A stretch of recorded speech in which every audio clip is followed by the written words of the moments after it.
Le petit chaperon rouge par Charles Perrault.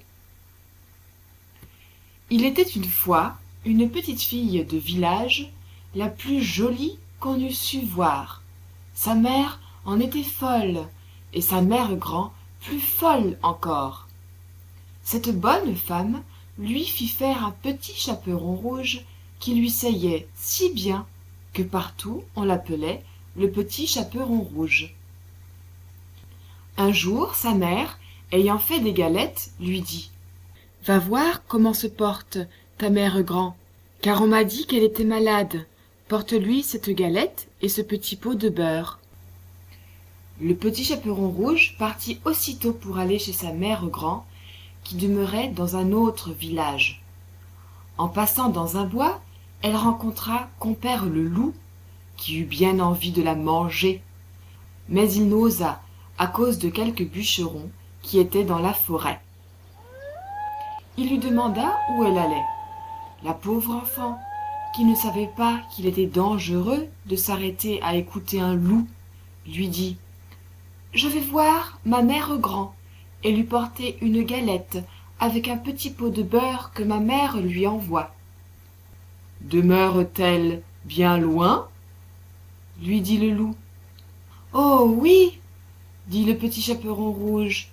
« C'est par-delà le moulin que vous voyez tout là-bas, à la première maison du village. »« Eh bien, dit le loup, je veux l'aller voir aussi.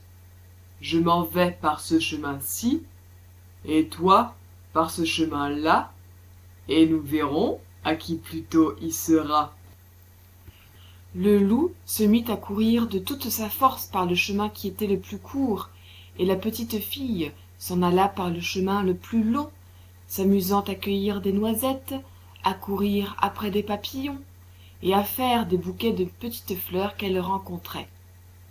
Le loup ne fut pas longtemps à arriver à la maison de la mère grand. Il le heurte, toc toc. « Qui est là ?»« C'est votre fille, le petit chaperon rouge, » dit le loup, en contrefaisant sa voix, « qui vous apporte une galette et un petit pot de beurre que ma mère vous envoie. » La bonne mère grand, qui était dans son lit, à cause qu'elle se trouvait un peu mal, lui cria « Tire la chevillette, la bobinette chèrera. » Le loup tira la chevillette et la porte s'ouvrit. Il se jeta sur la bonne femme et la dévora en moins de rien, car il y avait plus de 3 jours qu'il n'avait mangé. Ensuite, il ferma la porte et s'alla coucher dans le lit de la mère grand, en attendant le petit chaperon rouge, qui quelque temps après vint heurter à la porte. Toc toc. « Qui est là ?» Le petit chaperon rouge, qui entendit la grosse voix du loup, eut peur d'abord, mais croyant que sa mère grand était enrhumée, répondit « C'est votre fille, le petit chaperon rouge, qui vous apporte une galette et un petit pot de beurre que ma mère vous envoie. » Le loup lui cria, en adoucissant un peu sa voix, « Tire la chevillette, la bobinette chèrera. » Le petit chaperon rouge tira la chevillette et la porte s'ouvrit. Le loup, la voyant entrer, lui dit en se cachant dans le lit sous la couverture « Mets la galette et le petit pot de beurre sur la huche et viens te coucher avec moi. » Le petit chaperon rouge se déshabille et va se mettre dans le lit, où elle fut bien étonnée de voir comment sa mère grand était faite en son déshabillé.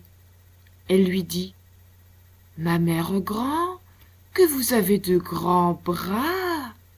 C'est pour mieux t'embrasser, ma fille. Ma mère grand, que vous avez de grandes jambes. C'est pour mieux courir, mon enfant. Ma mère grand, que vous avez de grandes oreilles. C'est pour mieux écouter, mon enfant. Ma mère grand, que vous avez de grands yeux. C'est pour mieux voir, mon enfant. Ma mère grand, que vous avez de grandes dents.